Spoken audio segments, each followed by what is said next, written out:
Welcome into the Patriots Beat podcast here on the CLNS Media Podcast Network and on Patriots Press Pass.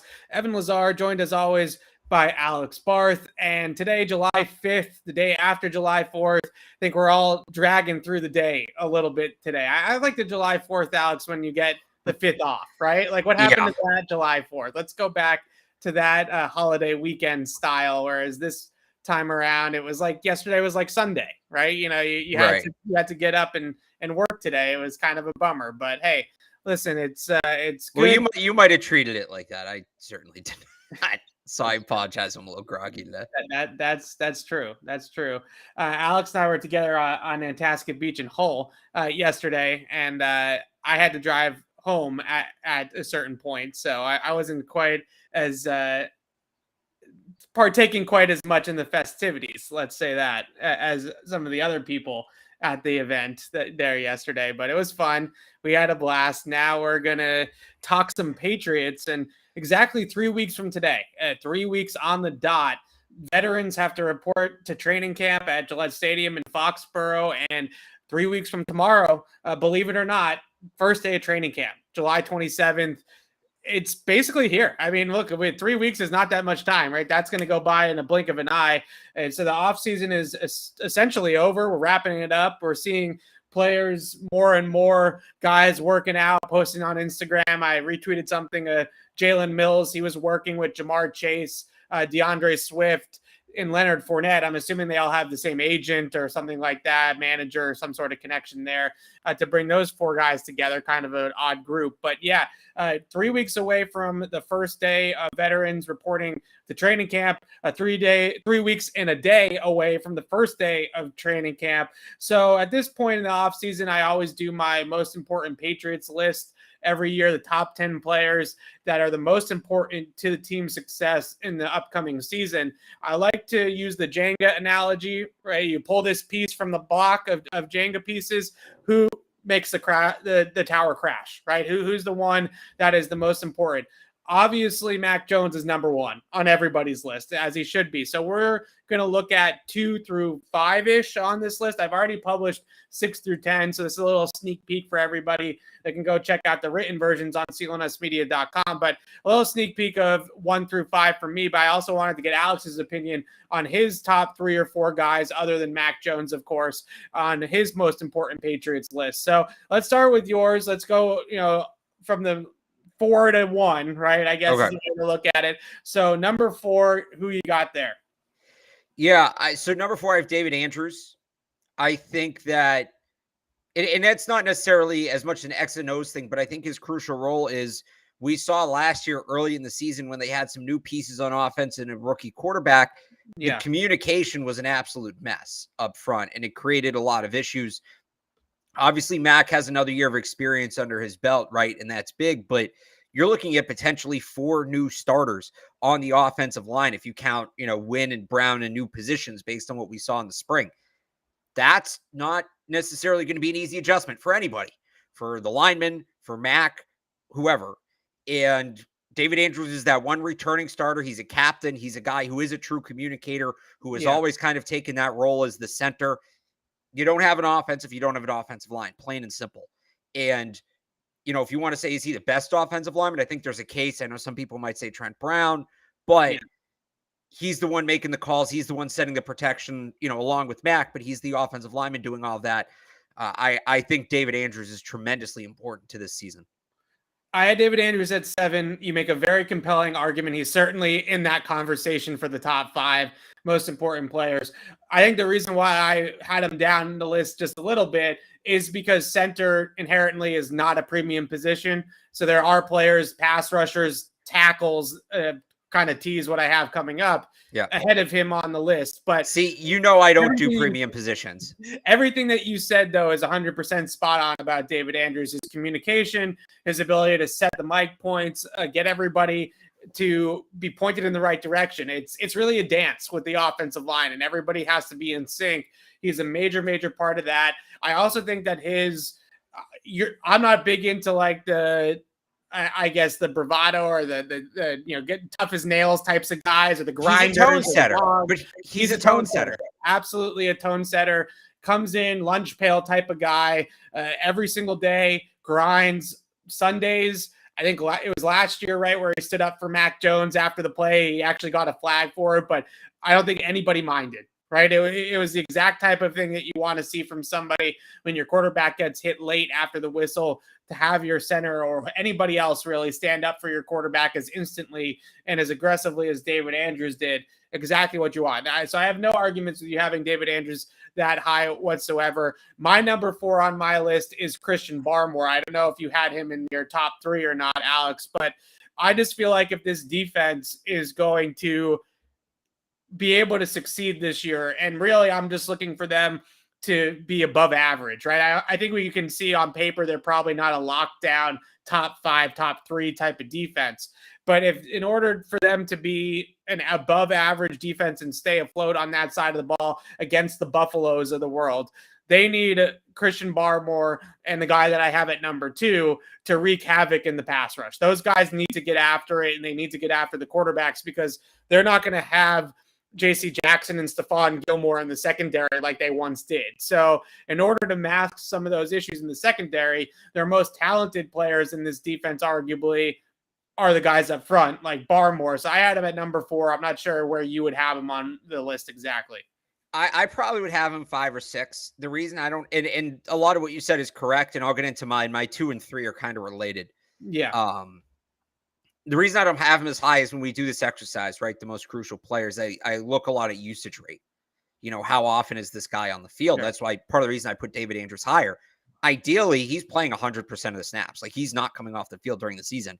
I think even at his best, Barmore's probably a 65, 70% usage rate guy. And that's nothing against him. That's just the nature of the position. So this is where, you know, premium position, I won't go off reputation, but he's going to be a rotational player. Whereas there's some other guys who you're looking at ideally 85% up. And I just think those guys are naturally a little more important, to use the term we're using to structure this list, just because they're on the field more. If you want to change it to impactful players or whatever, I might put Barmore differently. But I just, again, the usage rate just puts him a little lower on my list. Yeah. My whole argument for Barmore being so high is that if this defense is going to be decent, they're going to need to get after the quarterback. And he's going to be, right, if not the biggest piece of that, the second biggest piece of that. So, all right. So who's number 3 on your list? If you want to relate it to number 2, go ahead. Yeah, so 3 and 2 are related for me. 2 is Matthew Judon, and 3 is Jalen Mills. And the reasons why are they don't have much of a secondary, especially at the corner position. There's a ton of question marks there. Yep. And if they're going to be successful defensively with this secondary, they have to get to the quarterback. They have to get to the quarterback often. We saw last year how different the defense looked when Matthew Judon was on versus when he was off. Yeah. Judon getting to the quarterback is the whole thing. So that's why I have him at number 2, because I think the defense is going to go as Matthew Judon goes. The reason I have Jalen Mills behind him at number 3 is, well, if there are games where Matthew Judon gets neutralized, Jalen Mills is going to need to show you something. He's going to need to be a number 1 corner. If he can't be at least what he was last year, you hope he's improved in the second year in the system. But if he can't be at least what he was last year, there is a there's going to be a massive issue on the back level. And if you lose him, again, there's guys that maybe have some upside, right? I've been very complimentary of Jack Jones, and we'll see what he gives them. Malcolm Butler, if he can return to form his last full season, I think he's a competitive player, but those are question marks. Those guys are question marks. And if you lose Jalen Mills and you go just with those question marks, it could get ugly. It could get ugly at the cornerback position. So I have Mills 3. Ideally, Matthew Judon takes some of that pressure off, but he's not going to take it all off. You still need Jalen Mills to go out there and look like a number 1 corner. So I had Jalen Mills at number 9, certainly in the top 10. But the reason why I had him a little bit lower than you is because I'm not actually sure there's a significant drop off from Jalen Mills to Terrence Mitchell and Malcolm Butler. Like, we'll see. There could be, though. There could be in theory, but all those guys, maybe not Butler just because he had the year off and we don't know 100% what he is coming back. But Terrence Mitchell's tape last year, albeit in Houston, wasn't that far off from what Jalen Mills produced with the Patriots. So I look at it and say, if they have to go from Jalen Mills to Terrence Mitchell, are they really? It's not going from Steph Gilmore to Terrence Mitchell or JC to Terrence Mitchell, right? It's a little less of a gap there. So I kind of look at corner in a similar category as what I looked at as the wide receivers is that they are all interchangeable in some sort of way. And I don't know if Jalen Mills is one tier ahead, 2 tiers ahead, but I don't think he's at the top tier, and Terrence Mitchell and Malcolm Butler are at the bottom, right? So I think there's less of a drop off there, but I certainly had him at number 9, easily in my top 10, a very important player in this defense because he's the one guy out of that outside cornerback group in particular that you know what you're getting, right? You really don't know what you're getting from Malcolm Butler when he comes back. You really don't know if Terrence Mitchell is going to be a fit here. Jalen Mills, you have the tape from last year. You know exactly who he is. You know exactly who he's going to be for you next year. My number 3 on my list is Trent Brown.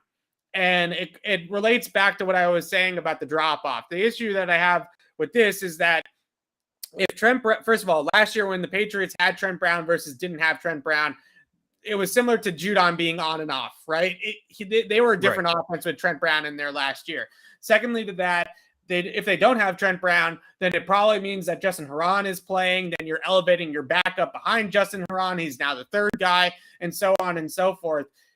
Trent Brown's health and his ability to stay on the field, and now especially that he's flipping over to left tackle again, most likely, a hugely important piece of this offense this year.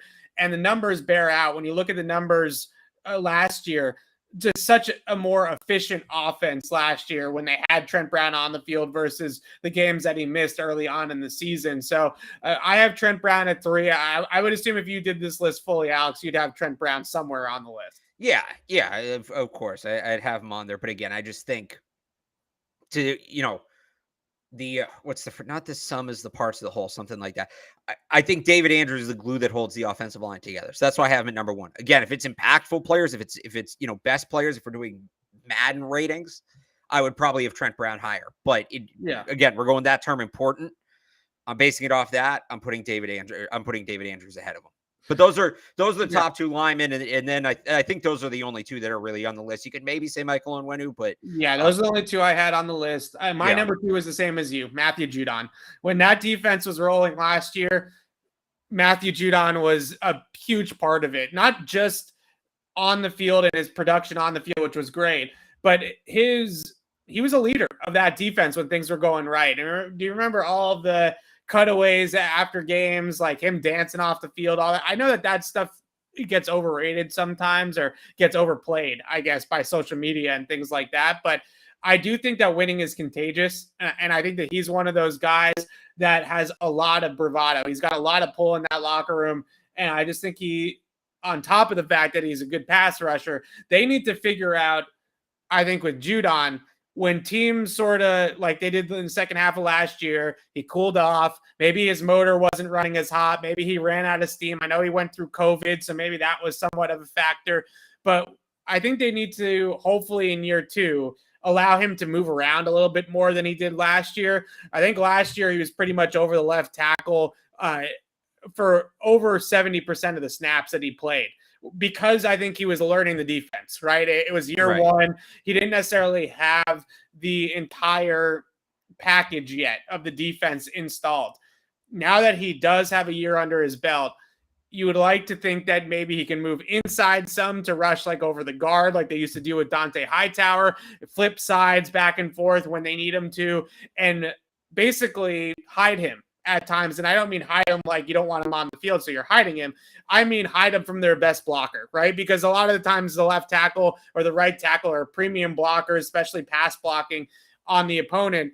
So maybe you go in and you attack a guard with Matthew Judon this year, who's weaker in pass protection. Or if the right tackle is worse than the left tackle, then you have him rush over the right tackle. Those are the types of things I think they'll be able to do a little bit more in year 2 with Matthew Judon. The other thing I would add to that, I think last year, obviously they had him and they had Barmore next to him, right? But they didn't get much off the other edge. Yeah. And some of that was stylistic. That guy was kind of a step back, edge setter, pass defender, all of that. But even when they tried to rush from that edge, nobody really made an impact in that spot. And I think this year, the way that they're set up defensively, and I think you look at a growth from a guy maybe like Ronnie Perkins or Josh Uche, they're a little better set up, and this is going to be something to watch. I think that's big in the preseason, how well it works. Can they get pressure from that other side? Because teams were just setting all their protection to the left, right? You leave the back in a block. He's going to be on the left. He's going to help take care of Judon and Barmore. They weren't really worried about the strong side. And if Patriots can make teams worry about the strong side, at least somewhat, it's going to open things up more for Judon on the weak side. Yeah. All right. So we both had the same number one, right? Mac Jones, number one. Really, the list starts at he's number the quarterback. 2. It's like when you do it when there's a draft, when there's like an Andrew Luck or a Trevor Lawrence, right? It's the draft starts at the number 2 pick. In this list, the draft starts at the number 2 pick because Mac's the number 1 pick. Before we move on to people's questions, I want to ask you one thing about Mac. A lot of social media posts. It's this time of year, right? It's workout season. It's pictures with your shirt off season. There was that picture that floated around social media before the 4th of Mac Jones flexing. I think his girlfriend is the one. Sophia Scott's the one that posted the picture, and he does. It looks like he's Mac Jack, right? Jacked Mac. There we go. He looks huge. He looks like he's in great shape. We know he's been working with Tom House. We know he's been throwing with some of the Patriots receivers all off season long.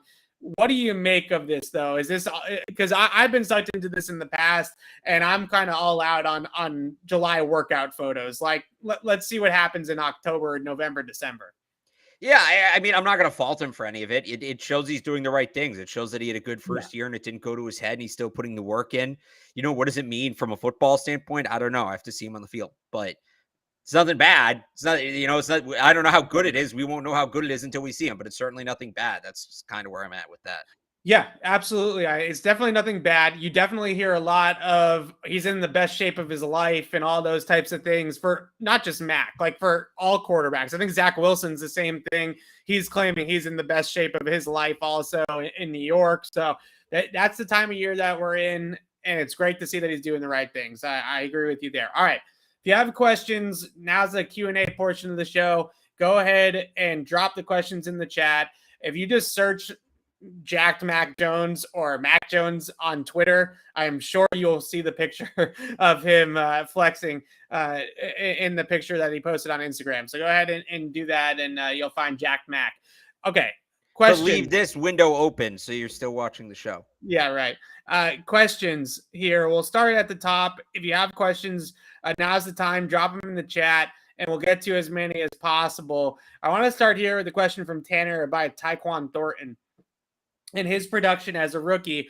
Here saying, would you be disappointed with 300 to 400 yards as a rookie for Tyquan Thornton? Obviously, if that happens, then maybe we start hearing some of another Patriots wide receiver bust. I actually think 300 or 400 yards, given the amount of receivers, including the tight ends that are going to see targets this year, would be the opposite of a bust. Like that means that I think he's carved out a role for himself of some sort as a rookie. So I'd be pretty happy with that. Yeah, I'd agree. I think also he's a project player. He's an upside player. He's not a guy you expect to break out in year 1. He's a guy you're expecting to break out in year 2 or year 3. On top of that, the depth, like you said, I think that, in my mind, I was kind of 400 to 500 for him. The thing about the N'Keal comp, and I know people aren't going to listen to this, they just want to be mad, and that's fine. But the thing about the N'Keal comp, N'Keal was drafted to be a number 1. N'Keal was drafted to replace Rob Gronkowski's production. He was drafted to come in and immediately be a big part of the offense. That's not why Tyquan Thornton's here. They drafted him to be a big part of the offense, but a year or two down the road, when Nelson Aguilar is no longer under contract, when Jacoby Myers is no longer under contract, guys like that, right? Maybe when Kendrick Bourne's no longer under contract, although they should extend him and lock him up. It's another conversation. I think 300 to 400 is about right. Honestly, I think it would be lower, but he's such a deep ball threat. I think his yards per catch is going to be excellent. Yeah. I don't think his receptions are going to be what you normally see from a 300 to 400 yard guy. I just think they're going to give him some deep shots and he'll rack up yards like that.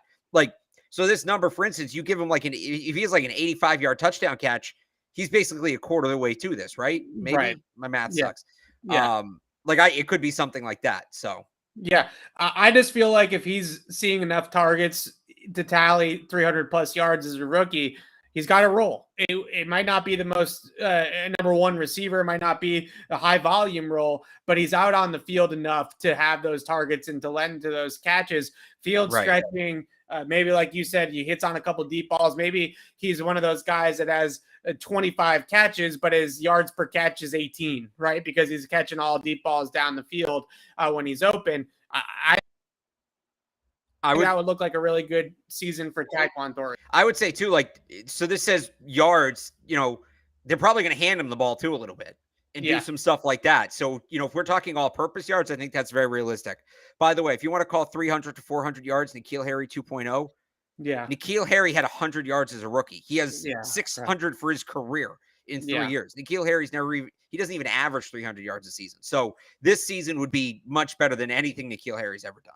Yeah. Okay. So we just talked about Judon. He's our second most important Patriot for both of us on our list for this season. This is an interesting question, kind of a cap minutia question. So a lot of people, myself included, have theorized the Patriots might use the cap to the base salary to signing bonus conversion trick to free up some cap space using Matthew Judon's contract. The side effect of doing that is you increase future cap hits, right? You kick the can down the road and you increase his future hits. With a player like Matthew Judon, who's already making $18 million a year, increasing those future hits is going to make those cap hits pretty difficult for a release or a trade. Let's say if he drops off a cliff and they want to get out of that contract, this makes it harder. So do you think that could potentially be their thinking if they don't go that route and they don't use Judon's contract, is they don't necessarily want to marry Matthew Judon, right? Because that's what you would be doing if you use this trick with the cap. Yeah, I maybe. I don't know. I don't talk about the cap. Every time I do, Pat's cap yells at me because I get it wrong. So maybe. Well, I just put it out for you. It's basically, the question is do you think that he will be worth it to raise his cap hits in, let's say, 2 years, right? Like, will he still be a good enough player? I think it would, because the cap's just going to shoot up with the new TV deal, right? But it's also like, I think there's moves you can make, even if you're hesitant to make this move, there's moves you can make before this that make more sense. Extending Jake Bailey. You open up $4 million like that, right? I don't know. I guess if you want to go down that road, but if they need it, there's other ways they can open cap too that make more sense. It's not if they don't want to restructure Judon, like, it just, regardless of what they think about Judon, it makes more sense to extend Jake Bailey than it does to rework Judon's contract. So that's where I'm at. And they still haven't done that. That's fair. That's fair. All right. Let's go to Jalen Mills, who's your number 3 guy on this list. What is preventing Jalen Mills from being a true number 1 corner? And P asks here, is it his lack of speed as one thing that you could point to that a lot of teams pointed to when he was coming out? I think he was like a 4.6, 4.65 type of guy in the 40. A lot of people at that point are, well, he's a safety, right? Like, automatically when you run a 4.6 or over at the combine, you usually get pigeonholed into safety territory. When you watch his game, though, do you see potential for him to be better than what he has been already in his career and elevate his game to number 1 quarter status? And if not, why?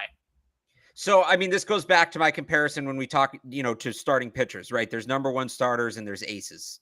Every team is a number 1. Not every team is an ace. Some teams have more than 1 ace. I don't know that Mills is an ace. You mentioned the speed. I think his instincts, sometimes he trusts himself a little too much. And that, I think he can be a number 1 at times. This, to me, is my biggest issue with his game. It's consistency. I think he shows flashes of being a number 1 corner, but he's not constantly that guy, because, again, I think he can be over aggressive at times and it costs him. Sometimes it works in his favor. Sometimes it doesn't. Guys who are really elite can play that aggressive all the time, and their instincts are at such a high level that they can get away with it. I haven't seen Mills get there quite yet. Like in Philly, he was very up and down, very up and down. He was a little more level last year, which I think is encouraging. But that to me is the next step for Jalen Mills. I think there's a lot about his game to like, but can he bring that for 90% of snaps for 17 weeks? That's been his biggest issue as long as he's been in the league, is on a week-to-week basis, you don't know which Jalen Mills you're going to get. That's something the Patriots are very good at coaching up, is consistency and working with players on. And again, it showed last year. So can he be a number 1? Yeah, I think so, because I've seen him play like a number 1. It's just a matter of him doing it on a week in, week out basis. Yeah, I think last year he got to the point where he can be a guy that sees 90 targets in the season and holds up, right? He's not going to be a complete anchor to your defense as a regular full-time player on the outside, which with Philadelphia was not the case because they moved him to safety his last year with the Eagles because he couldn't be that kind of player because he was getting exposed as a high volume guy on the outside. I don't necessarily think that he has the hit movement or just the fluidity that you would like to see for a true number one corner to lock on to receivers throughout the route, right? I think that there's some flashes, especially in zone coverage, where he has some nice skill, nice element to his game. But in terms of really being able to stick with receivers throughout the route consistently, especially good receivers like number one corners go up against, I'm not sure if he has those types of elite movement skills. So I guess that might relate back to speed, but it's more than just speed. It's also foot quickness, hip fluidity, just what you look at it when you watch a Stephon Gilmore, for example, and the way that he moves and the way that he can mirror guys. I don't think Jalen Mills is necessarily in that category, but I love his football IQ. And I do think he has pretty good instincts in terms of overall coverage spacing and especially in zone. He handles his responsibilities very well when the Patriots play zone coverage. Man-to-man, if you're going to put him against the right level of competition, he can definitely hold up. When you put him against CeeDee Lamb and man coverage on an island, we see what happens, right? That's sort of where you're at with Jalen Mills right now, which is fine. It's just the Patriots are in a spot where they need him to be maybe a little bit better than that. And I don't necessarily think he can't be if they coach around it and maybe play a little bit more zone this year or protect him a little bit more over the top if he is going up against a CeeDee Lamb level talent, if he is going up against a Tyreek Hill or a Diggs or somebody of that ilk, then you might need to put a little bit more help over there than you would with a true number one guy. But I think that he can be that player that takes number one with safety help, right? I think he can survive there. He's just not a box and one corner, right? He's not like, oh, I got this guy and everybody else worries about the other 10 guys on the field. I don't think we're there yet with Jalen Mills. So talking preseason now, since that's what's the most recent thing that's coming up, or the closest thing that's coming up. So the Rams are one of those teams that rests everybody, right? Sean McVay rests everybody throughout the preseason. I don't think Aaron Donald played a preseason snap last year. I don't think Cooper Kupp did either. They fully shut guys down. The Patriots are the opposite. They play guys throughout the preseason to get them ready and tuned up for the season. I do find it interesting that they have those back-to-back weeks of joint practices in there. They have Carolina joint practices in Foxborough, and then they have the joint practices in Vegas with the Raiders. So they have some opportunities there to get some real live reps for guys in joint practice settings. But if you're running the Patriots, Alex, do you sit guys or do you play them in the preseason? I mean, I think it's on a case-by-case basis, right? I mean, I look at some of the names here. Devin McCourty's fine. Devin McCourty doesn't need to play. Christian Barmore's a guy. I want him getting all the reps he can get. He's still young. I throw him out there. Judon, after the end of last year, I think he has to play a little bit. I think you got to see where he's at. Maybe you sit him for the third game. Maybe you only play him in the first game, something like that. This is a tough one to answer right now, this early on. And again, I really think it's a player-to-player basis. Yeah, I think that's fair. Guy like Devin McCourty, I don't need to see. Devin McCourty doesn't need to play. I'll see you week one, right? I think Devin McCourty is one of those guys that I'm perfectly comfortable with sitting. I think there's some other guys that maybe fall in that category, like we were just talking about David Andrews, right? I think that he's somebody that I'm perfectly fine with seeing in week one. I understand they might want to play him for continuity purposes and to get that unit to gel a little bit more. But for the most part, I don't really need to see much of David Andrews. And I would say I don't really need to see much of Trent Brown either. Like, I think those two guys, especially with Trent's injury history, the last thing that they need is Trent Brown getting hurt in the preseason. Like, that would be a disaster. So I'm okay with some of those veterans sitting, but I'm with you.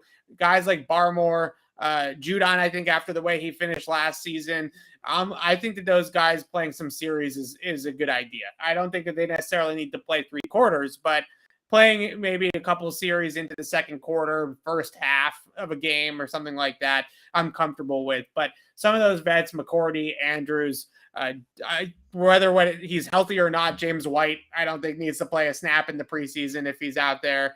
Those are the types of guys that I think are easy decisions to sit. But see, a guy like James might want to play. He hasn't seen contact in a year. He may just want to get a couple of drives just to kind of get his rhythm back. So that's where, I think some of it's on the players too. I think there are certain guys, again, like a James White, who's done this long enough that if he says, hey, I need 2 or 3 series to get back in a rhythm, you give him 2 or 3 series to get back in a rhythm. Like, he knows what he needs. So that's the other part of this equation.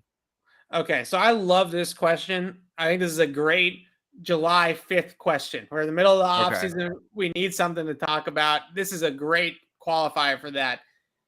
Out of the second-year QBs, which one would you rather have for the next 10 years? We're not talking about next year. We're not talking about even 2023. But in 2032, when we look back on this quarterback class, who's going to be the best of the lot? Well, so that's 2 questions. Is this independent of the team they're on? Or is this who's going to have the next best 10 years? So the way that I look at it, fair enough. The way that I look at it is independent of the team, or assuming they're all on the Patriots, right? Like, so if we were redrafting this, how would we rank the quarterbacks knowing what we know? Exactly. I still take Trevor Lawrence one. I think he's a special talent, and hopefully Jacksonville hasn't ruined him beyond repair. But I still think he's a tremendous talent. Out of Mac 2, out of Justin Fields 3, Davis Mills 4th, Trey Lance 5th. Oh my goodness, you're such a hater. I love it. He can't go to the second read. He can't. Remember that pick he threw to Devin McCourty last year? He's looking on the right side. Get open. Get open. It's like triple coverage. Get open. Get open. Get open. Get open. He feels the clock. Get open. He's standing there for like 3-4 seconds. Nope. Well, I wonder what's going on over here. Boom. Right to Devin McCourty. Yeah. Unbelievable. And look, also, like, all right. I think he's like a fine prospect, but he went 2nd overall. He went ahead of Justin Fields. He went ahead of Mac Jones. Yeah. And there was all this hype. Like, people were pushing him up against Lawrence. And I'm talking about Zach Wilson. If I realized I never actually said his name. Yeah. BYU's quarterback last year in this upcoming season is a guy named Jaron Hall. And I think Jaron Hall right now is a projected 2nd, 3rd round pick. He might sneak into the back end of the 1st. He has a really good year this year. I watched Jaron Hall, and I think Jaron Hall is a fine prospect. Jaron Hall, though, I don't see anything that Zach Wilson did that Jaron Hall doesn't do. I actually think they're very similar. And I've yet to get a real answer to the question, what is the difference between Zach Wilson and Jaron Hall? Because I think they're comparable players, but Jaron Hall isn't in the discussion for the 1st overall pick right now. And I know it's a great quarterback class. Zach Wilson wasn't in the conversation this time before his last season at BYU, to be fair.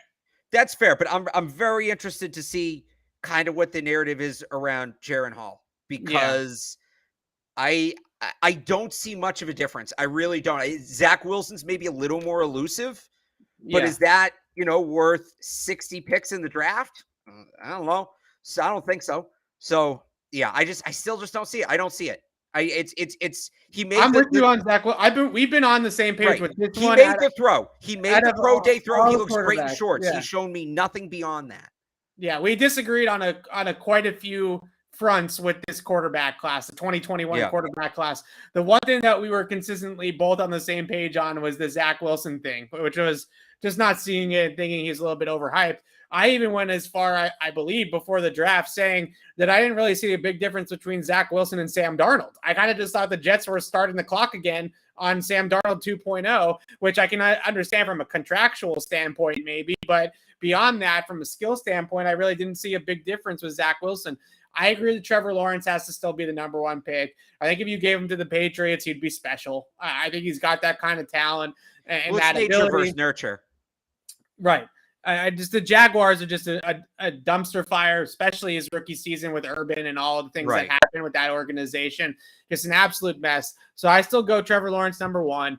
I would also go Mac Jones number 2. I think Justin Fields still has a higher ceiling than Mac Jones does with potential, but I think the floor is so high with Mac that for the next 10 years, you're going to have good to great quarterback play at that position for a decade if he stays healthy, and this is true with everybody staying healthy.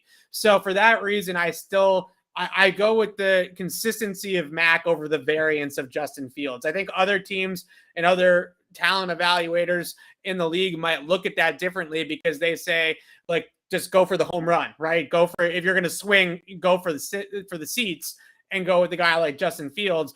I tend to lean towards Mac for that reason at this point, which is probably the case coming into the draft that we knew as well. I just don't know if we knew how high Mac's floor truly was, right? Like, I think we knew that he was going to have a high floor, but was it going to be Pro Bowl high floor, or was it going to be middling quarterback high floor? Now that we know it's probably going to be Pro Bowl caliber floor, then we know that we can put him ahead of Justin Fields.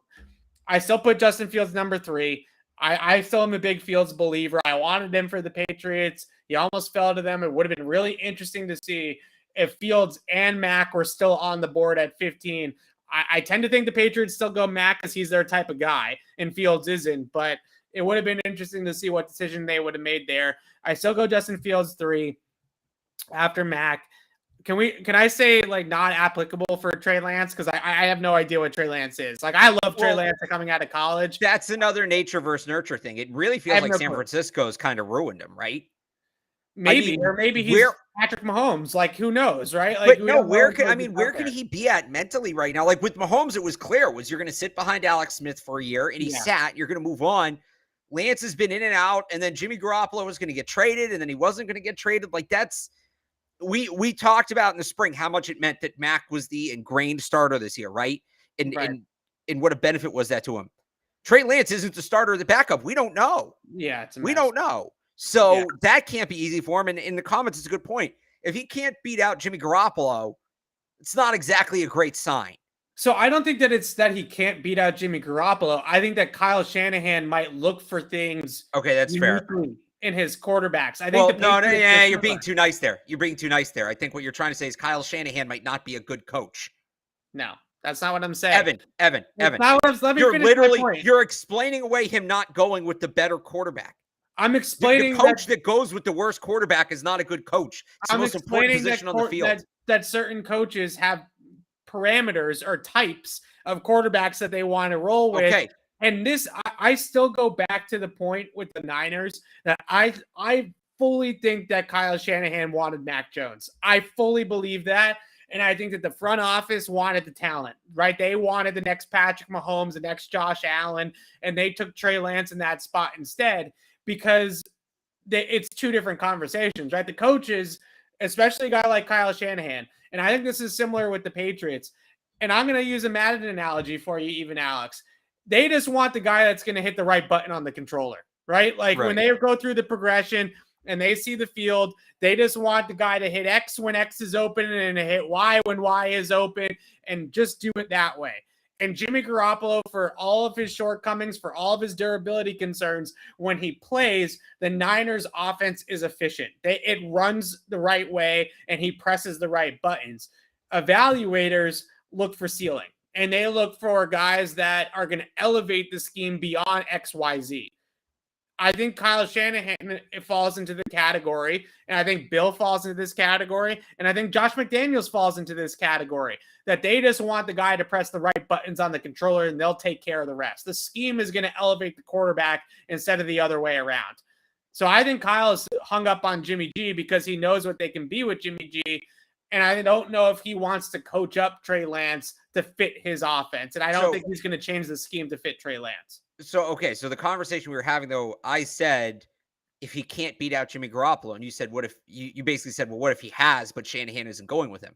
If he's proven to be better than Garoppolo and Shanahan's still going with Garoppolo. But he might be more talented than Garoppolo, but he might not be better than Garoppolo and Shanahan's system. Niche reference, season 3 of Blue Mountain State, Marcus Gilday. They get this offensive coordinator, Marcus Gilday, and he basically the whole season is him basically saying he can put any player he wants into his offense. Like, he doesn't care about the quarterback. He can put any player he wants into his system. Look at it that way a little bit. No, I don't think so. Not with Brady. This is not like a knock on Brady, but I do think that some of those whispers that came out, like they feel like they could win with a top 15 quarterback. I believe that. Then why didn't they wait and take Davis Mills? Because I think the difference between that Mac and Davis Mills is enough. You had Davis Mills ahead of Zach Wilson. I wouldn't have Davis Mills ahead of Zach Wilson. Based on what we saw last year, I would. And I wasn't a big Davis Mills guy. I had Trask. I had Trask as my 6th quarterback on the board. I think I did too.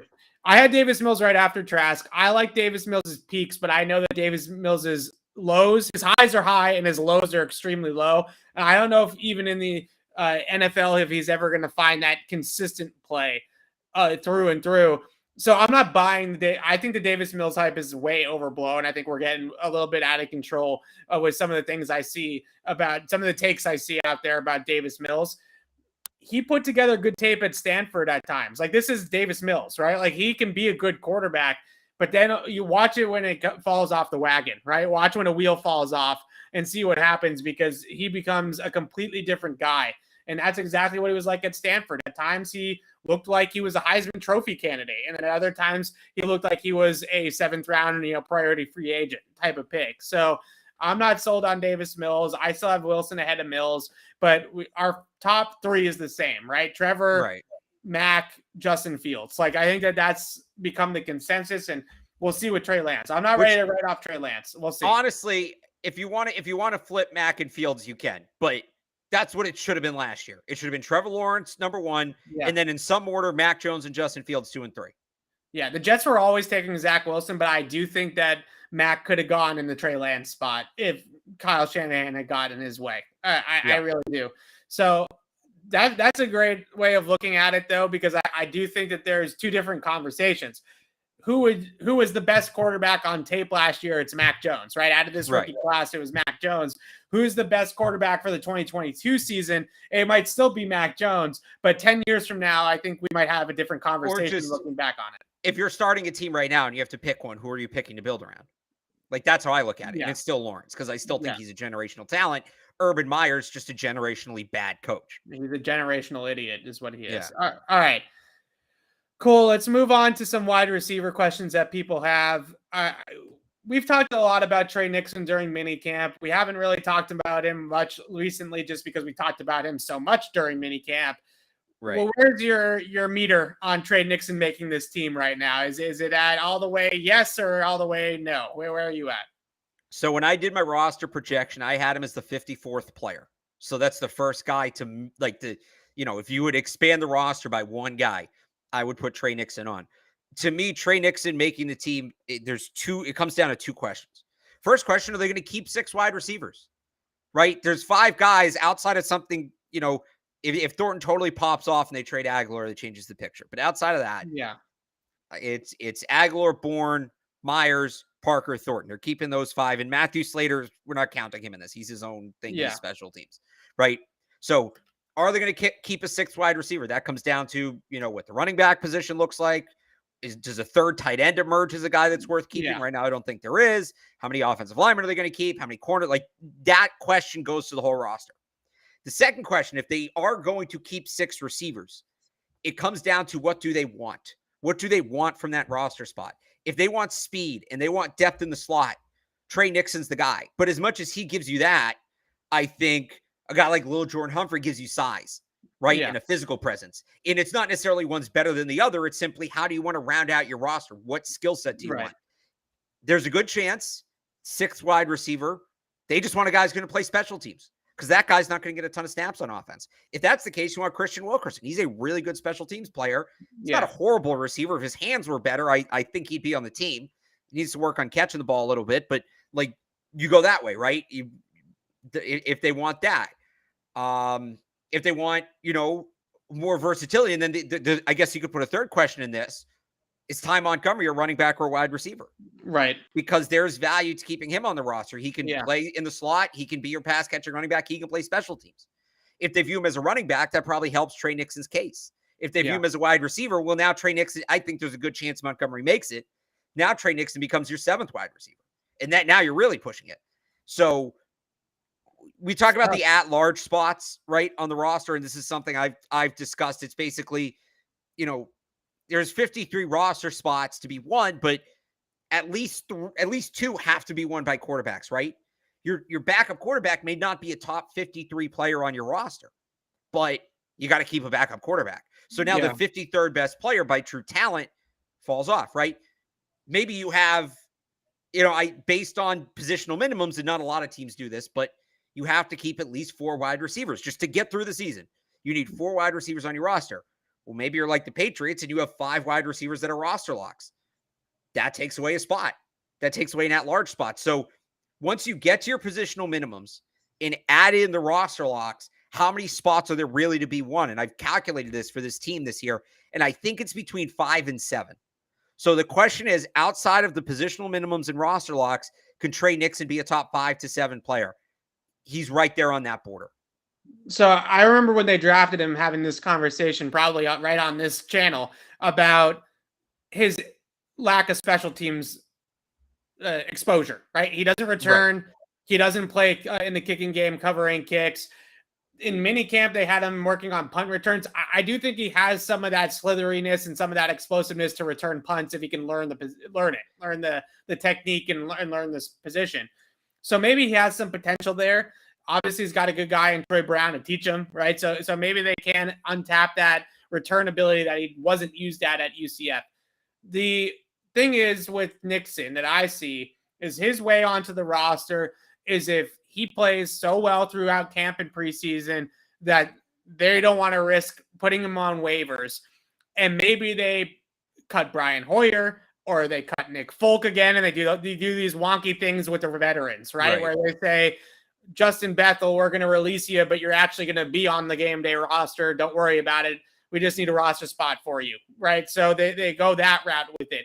And maybe Trey Nixon does play himself into a spot where it's worth cutting Brian Hoyer to free up a roster spot for Trey Nixon and then sign Brian Hoyer off the practice squad for a couple of weeks until somebody gets hurt to be the backup quarterback to Mac Jones. I think that there's a chance that Trey Nixon's that good. I do. I don't want to go Maurice Harris, right? I don't want to overrate him from minicamp practices without pads. But from what we saw in minicamp, from what we saw in his college tape as well, I liked the skill and the talent that he showed in college too. I thought it was a nice find in the 7th round. So I like what I'm seeing, and I think it's worth keeping him around. They're going to have to get creative with it, though, as you just laid out with the at-large spots. They're going to have to get a little creative with how they find a way for him onto the roster. But to me, I do think it's going to be worth it to maybe cut Brian Hoyer or to cut one of the special teams guys that doesn't have a lot of guaranteed money. I don't know what Bethel's contract situation is. I just threw that out there. You know, one of these guys that isn't necessarily going to be snatched up by another team or doesn't have to go through waivers because he's a veteran. Right. Those are the positions that you really look at. Except they haven't been afraid to lose those guys in the past, right? Austin Carr, Braxton Berrios. So the one thing I'll say about special teams, assuming Marcus Jones is healthy, he's your returner. Yeah. You're not going to draft Marcus Jones and not have him return punts. Right. So to me, the thing to watch with Trey Nixon is he covering kicks. Yeah. Like if he's out there in the preseason and he is covering kicks, he has a really good shot to make the roster. Because again, I just talked about it, right? What do they want? Do they want size? Do they want speed? Do they want special teams ability? Well, right now, Christian Wilkerson's the special teams guy. But if Trey Nixon can kind of show he can cover kicks, well, that puts Christian Wilkerson out of the conversation. And now it's, do they want the speed of Trey Nixon or do they want the size of Lil Jordan Humphrey? And I think unless they really want that size and that, you know, maybe they see that as a way of keeping a third tight end and keeping Humphrey, unless they really, really want that, which I don't think they will because it's not something they've ever prioritized, Nixon suddenly has a really good shot. So let's revisit this. We're going to revisit this plenty, I'm sure, throughout training camp, pretty much every day in training camp. But I think the real time to revisit it is after that Carolina preseason game, after the joint practices with the Panthers, because no offense to the Patriots secondary, we're still not 100% sold on this cornerback group. So let's see him go up against some other corners from other teams in pads, right, and see what he can do then against some of those guys. Carolina's got some good corners. The Raiders have some good corners. I mean, nobody's like Deion Sanders in either one of those teams, but they have some guys that can play. So let's see what happens then. But I'm on the Trey Nixon bandwagon. I just have learned from my mistakes, a la Maurice Harris, to not overrate minicamp practices just yet. But I think we both would like to see them find a way to keep Trey Nixon on the team if they can. It's just a matter of not if they can. It's a tough one. Right. A few years ago, which 2019 was Gunner's rookie year, didn't he get told that he was cut and then they called him back later and said we actually found a way to keep you? Yeah. So he's right there with Gunner, right? The 54th guy, 53rd guy, something like that. It's going to be tight. All right, one more wide receiver question here. A lot of questions today, Alex, in the chat about Devontae Parker. I think people are excited about Devontae Parker, a true bona fide outside receiver that's got Pro Bowl caliber, Pro Bowl level tape, quite frankly. 2019 was a Pro Bowl season for him. It's been a little while since they had a guy with a proven track record to play the outside like Devontae Parker has. What are your expectations for Parker, if you want to put that into stats, if you want to just talk about it from a big picture standpoint? Where are you at with Devontae Parker? I think he can be a 1,000-yard guy if he plays 17 games. Now, that's a big if. The one thing I'll say about Parker's injury concerns that stands out, he's only played one full season in, I think, 5 seasons in the league, right? But he's never played less than 10 games, right? Remember, that was the thing with Gronk. It felt like he was going to play 16 games or like 2. There was no in between. Parker's going to be out there more often than not. It's just he's not. There's no lock. He's going to be out there the entire time. So to me, I think for him, and we talked about this a little bit last week when we did the Deion Branch recap, right? They've just got to be. They need their passing game has to have more options in the red zone. It can't just be Hunter Henry. That's where I'm looking for Devontae Parker to make a difference. I wouldn't be surprised if his yardage number, and I know I just said I think he can be a 1,000-yard guy, but like if he's lower on yards, I get it, right? They have guys that they like to eat up the middle of the field with, whether it's Jacoby Myers, whether it's whoever the third down back is. We think if they're going to be Shanahan-y on offense, Jonnu Smith could be some of that. Yeah. So catches, yards. I'm looking at Devontae Parker's touchdown number. Yeah. That's where I think he can really make the most difference from last year to this year. Overall, he's a good addition. He'll help them everywhere. But I think where you'll see him impacting them the most, where it will look the most different from how it did last year, is in the red zone. Yeah, it's a great point because that's exactly where they were hoping, even when it was clear that N'Keal was not going to be like a bona fide stud, it wasn't going to be an all-pro type receiver. I think they were hoping that he was going to evolve to at least being somewhat of a red zone threat that they could use down by the goal line on fades, back shoulders, box out type of plays like they used Hunter Henry a lot of the time last year. So if they can get a second guy, like you said, they have the running game down there, which is usually pretty good. They have Hunter Henry to go to down there. If they can have a third option in Devontae Parker, that would be really big for their offense. I don't think that he's going to be a big yardage guy. I think if he has 500, 600 yards this year, it's a good number for him, honestly. Because like you said, Myers, the tight ends, Kendrick Bourne, I think those guys are going to get force-fed targets a lot of the time. I think Kendrick Bourne has a chance to be a 100-plus target guy this year. I don't know if the targets are going to be there on high point fades down the sideline where he's trying to out-jump a guy. How many times is Mac Jones really going to throw that ball to Devontae Parker? I don't think it's going to be 100-plus, right? So I'm not sure the yards will be there. The red zone production, I think, will be there. The threat of him being on the field, I think, is important just as a guy that has some reputation and has some gravity towards him in terms of how they structure your defense or your game plan against the Patriots. I think that will be key. And you mentioned his health. The one thing that he mentioned in minicamp that I thought was interesting was about how much he's running, sprinting, long distance type running, hill running with the Patriots versus what he did with the Miami Dolphins. So my guess is yes, this is partially just the Patriots program and that's what they do.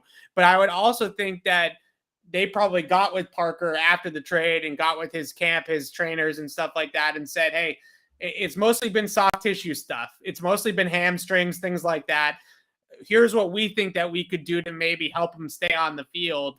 Do you guys agree with this method? And I think they have a plan in place, at least hopefully, to be proactive about the fact that he is prone to hamstring pulls and things of that nature, but rather than being reactive to it, which is obviously the way that you want to go in any sport.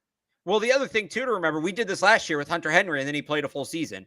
And you've got to remember, not every team handles their medical staff differently. And Hunter Henry, when he was asked at the end of the year about playing a full season, attributed a lot of that to how the Patriots training staff kind of shook up his regimen. Yeah. So just because the guy's injury prone in one place, especially like you said, when it's pulls and things like that, that might not be an issue elsewhere. There might be another training staff that is a better read on that. So I said it last year with Hunter Henry. I'm going to say it again. I'm not saying it's a non-issue, the injuries, but I'm not as worried as I think some people are. I think it's a little over discussed.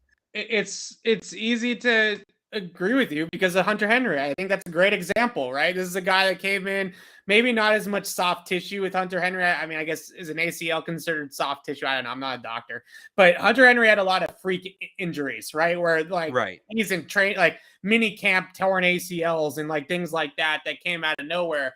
Whereas Parker is more of like a nagging injury type of guy versus like a serious season ending type of injury. So I'm pretty sure that he's played in a good number of games each year. It's just sometimes he misses 3 games here, 4 games there, that sort of thing, because he's pulling hammies or quads or whatever the case may be. So yeah, I think the Patriots do a great job of kind of managing some of these injury-prone type of players in the past, and Hunter Henry is a good one, and hopefully Devontae Parker is another guy that can improve that on that this year. I know last year it was great to hear from Hunter Henry about how great it was to play the whole year. Like that was so important to him. And it was pretty awesome to hear that and see it happen.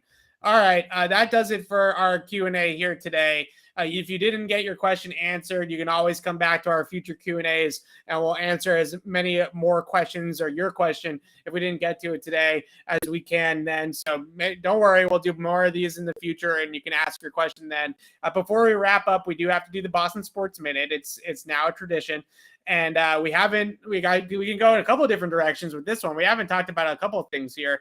The Red Sox are the active team, so I think we should start there, Alex. And I've been wavering. You know, I want to be on the Red Sox. I want to say it. I want to be all in with the Red Sox, but sometimes they look like a great team. Sometimes they look like a bad team, and you're telling me that that's just kind of who they are, which is not too exciting. Yeah, I said this. I think that they are good enough to beat bad teams, but they're not bad enough to beat good teams. And again, the Cubs aren't a good team. They lost 3 of 4. Big win last night against the Rays. They still haven't shown me enough consistently against good teams to be excited, right? And they're still, I think like 8-20 now against the AL East, which is not good. That's just not going to do it. I am excited for Brian Bayo. There's nothing like the hype, when you have like a top 3 starting pitching prospect and he makes his debut. Love that. So that's going to be fun. But yeah, I still think, they're going to compete for that last wild card spot, one and done. They're going to need to make some major moves at the deadline if they want to compete. Yeah, I love the Brian Bell call up. I said this to you earlier when we were texting about the Red Sox. If their rotation looks like Sale, Evaldi, one of the young guys, Pivetta and Waka, like that's a pretty good rotation for the second half of the season, right? I mean, I think that's pretty strong. I know I'm assuming that Chris Sale is Chris Sale, but even if he's 75% as good as he was, he doesn't necessarily have to be peak Cy Young Chris Sale. Even if he's just a better than average pitcher, then that's, he's still Chris Sale. I like that rotation. I'm excited for Bello. I think this kid's going to be good. He throws like 98 on the fastball. So it's Bayo. Bayo, by the way. Okay. Bayo. Nasty fastball, 98. Was a changeup slider. I think are like his 3 main pitches. His changeup's his best pitch. His changeup is a plus pitch. I think it's great. So when they do baseball prospects, it's a 20 to 80 scale, right? So everything's good. 20 is nobody gets 20s. 20 is just the basement. 80 is like elite stuff. And it's 2 ratings. So you get a current rating and a potential rating. So a guy might be like, for instance, if you're doing a hitter, right? Contact might be like a 40-70. So he's a little below average right now, but like he's going to be an above average contact hitter. I think Bayo's, and it's by increments of 5. I think Bayo's changeup grades out at 75 right now. Yeah. That's his gimme pitch. His fastball is going to sit in the mid to high 90s. I don't think he quite hits triple digits, but he's got the stuff. Long term, he probably needs to add a 4th pitch. And once everybody does get healthy, he'll probably be back in the bullpen. He'll probably be in the bullpen towards the end of this year. But yeah, there's a lot to be excited about with him long term. Yeah, he looks like a stud. I'm excited to watch him pitch tomorrow night. Let's move on to the Celtics. We haven't talked much Celtics since they traded for Malcolm Brogdon, signed Gallo. I think we can start with Brogdon. I think the biggest question with Brogdon is not necessarily is it a good move. I think we're all on board with the move. It was a great trade by Brad Stevens. It's more what's his role? Is he in the starting 5? Is he a premium bench player? Is he a point guard? What is he doing with Marcus Smart? What's his outlook on the Celtics, I think we're all on board with the fact that they went and got him, though. Yeah. No, I mean, the Celtics are a better team now than the last time we did a show, right? Yeah. And that's ultimately what it's about. Yeah. I still think they need, like, I think they have their postseason rotation set, right? Yeah. They can go like 8-9 deep in the postseason right now. I don't know if they would do that, but they can. The thing to me where they have to round it off is, like, they traded Tice, right? Yeah. They need another center who can eat minutes in the regular season so Robert Williams doesn't have to play as much, right? And maybe that's I forget, kid from Purdue. Thomas Robinson? No. He's you're thinking of Thomas Bryant, who's a UDFA who they could sign for the minimum. Yeah.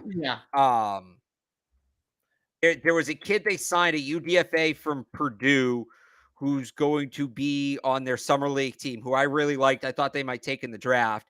And his name is, I don't know if you can tell that I'm stalling here. And of course, he's at the bottom of the roster, Travion Williams, who's kind of like a Robert Williams light. He's not huge for a center. He's, 6'10", 250, but he's incredibly athletic. So whether it's somebody like that, whether it's Thomas Bryant, whoever, I'd like to see them add, I know people are going to roll their eyes on this, another regular season point guard just to manage the minutes of some of those guys. Marcus Smart plays hurt a ton. He shouldn't have to do that. Give him the time to heal that he needs to heal. But those are regular season things, right? Now you're talking about how can you be in the best position once you get to the playoffs. It's a luxury to kind of have those conversations, but we can now based on the run the Celtics had last year. So that's really all I'm looking for them to add at this point. I think Brad's done a really good job. As for Kevin Durant, if he says, I only want to go to Boston, I think you make a move because you're going to get him at a discount. Phoenix can offer more.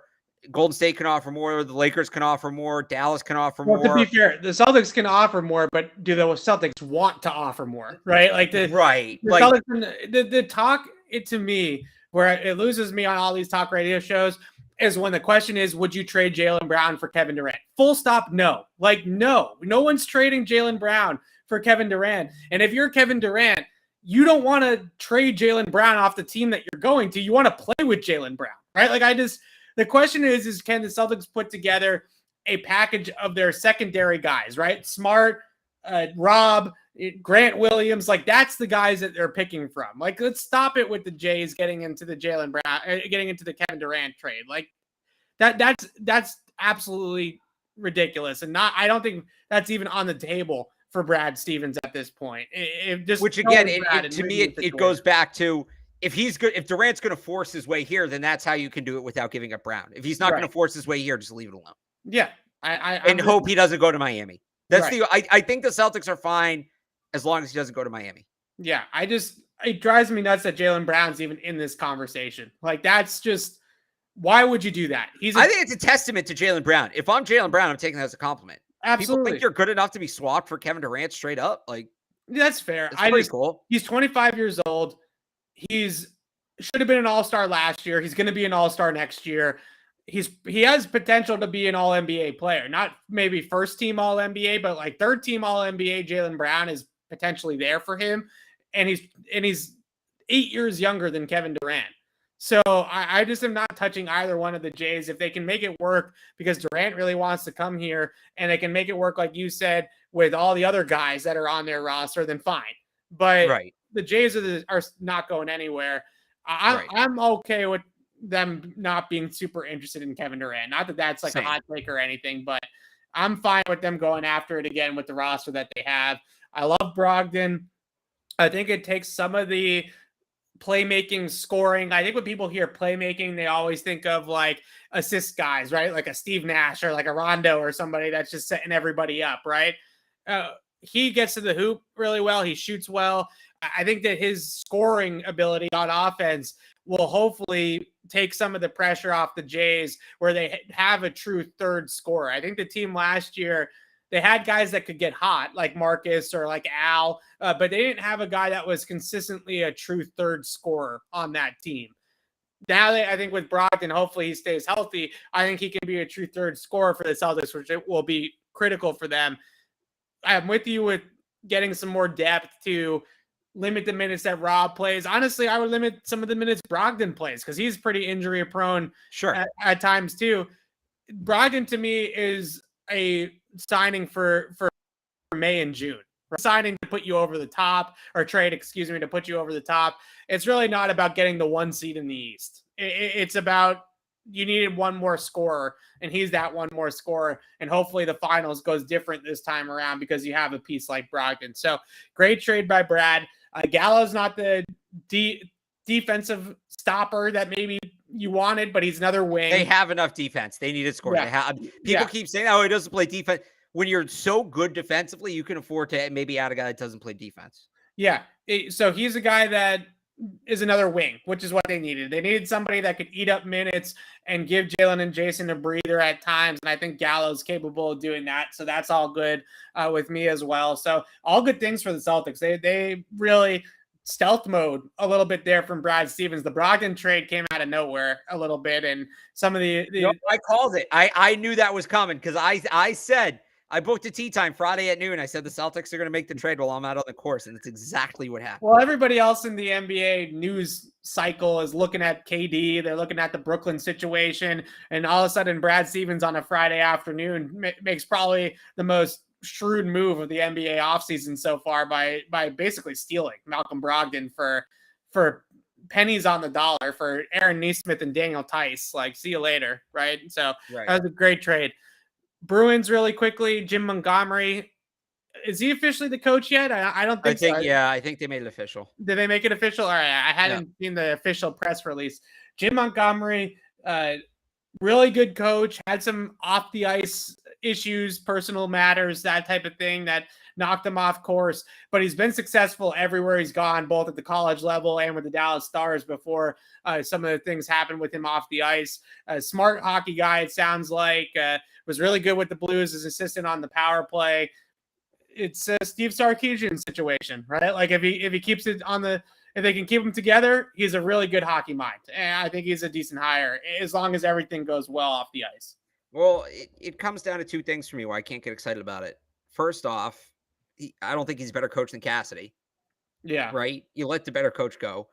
And it's still a front office thing. You know, he still needs the pieces. He still needs the tools to, you talk about him being great hockey mind. I don't think he's a bad hire, you know, to not have a coach and go to hit. Like, you're in good shape. I think they would have been better off staying with Cassidy. I think they're all right now. But you got to get him the pieces. There's a report out today that the Bruins are trying to trade up into the back end of the first round.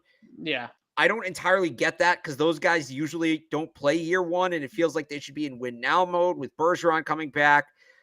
There's another report out there that they're going to look to spend big money on a center. I don't know where that money's coming from. Yeah.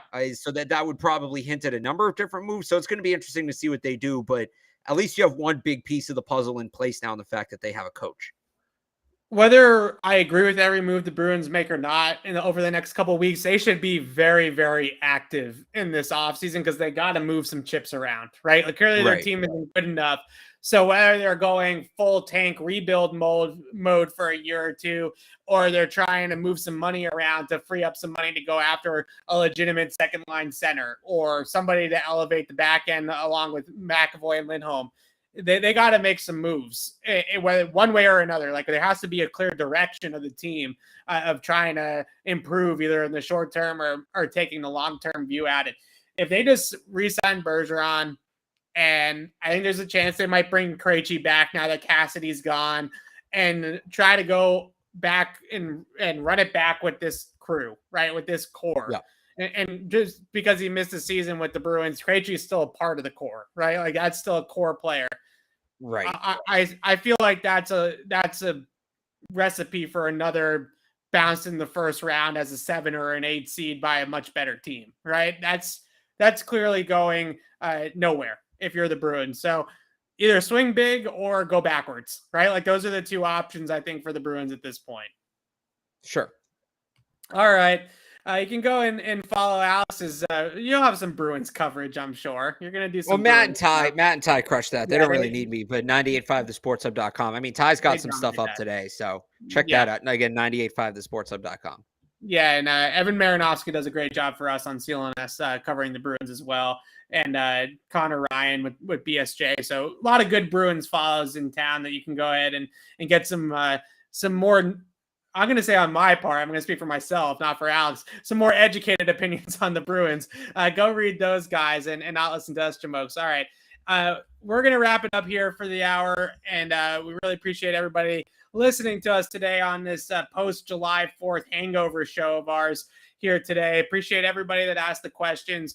We'll be back on Thursday for another Throwback Thursday. That's going to be our last Throwback Thursday. And of course, now here comes the bots into the chat right as we're about to wrap this thing up. The Throwback Thursday on Thursday will be our last one of the offseason. Then we're going to get into some training camp preview stuff and really get into the nitty gritty as we head towards training camp. So Throwback Thursday on Thursday in a couple days, and then training camp preview stuff from that point on. So really looking forward to it, and you can keep it right here on Patriots Beat for all your Patriots training camp coverage. So until then, signing off for Alex Barth, I'm Evan Lazar. Thanks for watching, everybody, and we'll see you Thursday.